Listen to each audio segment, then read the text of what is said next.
দেশে আবারও ছড়িয়ে পড়ছে করোনা ভাইরাস। স্বাস্থ্য অধিদপ্তর জানিয়েছে ভাইরাসটির সংক্রমণ এখন ঢাকায় সবচেয়ে বেশি। সবশেষ যে 10 জনের করোনা শনাক্ত হয়েছে তারা সবাই রাজধানীর বিভিন্ন এলাকার বাসিন্দা। সংক্রমণ প্রতিরোধে ট্রেনে যাতায়াতে মাস্ক পরার নির্দেশনা দেওয়া হলেও বেশিরভাগ মানুষই তা মানছেন না। বিমানবন্দরেও স্বাস্থ্যবিধি মানছেন না অধিকাংশ যাত্রী। মেট্রো রেলও বেশিরভাগ যাত্রীকে মাস্ক ব্যবহার করতে দেখা যায়নি। এদিকে রাজধানীর হাসপাতালগুলোতে কিছুটা বেড়েছে ঠান্ডা ও জ্বরে আক্রান্ত রোগীর সংখ্যা। সংশ্লিষ্টরা জানিয়েছেন করোনার সংক্রমণ বৃদ্ধি পাওয়ায় সরকারি হাসপাতালগুলোতে প্রয়োজনীয় ব্যবস্থা নেওয়া হচ্ছে। বেড়েছে করোনার পরীক্ষা। চিকিৎসকরা বলছেন আতঙ্কিত না হয়ে সবার সচেতন হওয়া জরুরি।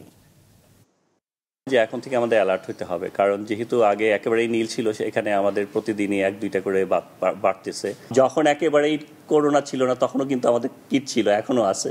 So nothing to worry. আমরা 300 পেশেন্ট এখনই ট্রিটমেন্ট দিতে পারবো অ্যাট এ টাইম, এবং যদি এরা আরও বেশি পেশেন্ট আসে তখন কিন্তু আমরা এই হসপিটাল আপ টু 1054 বেড পর্যন্ত উই ক্যান এক্সটেন্ড।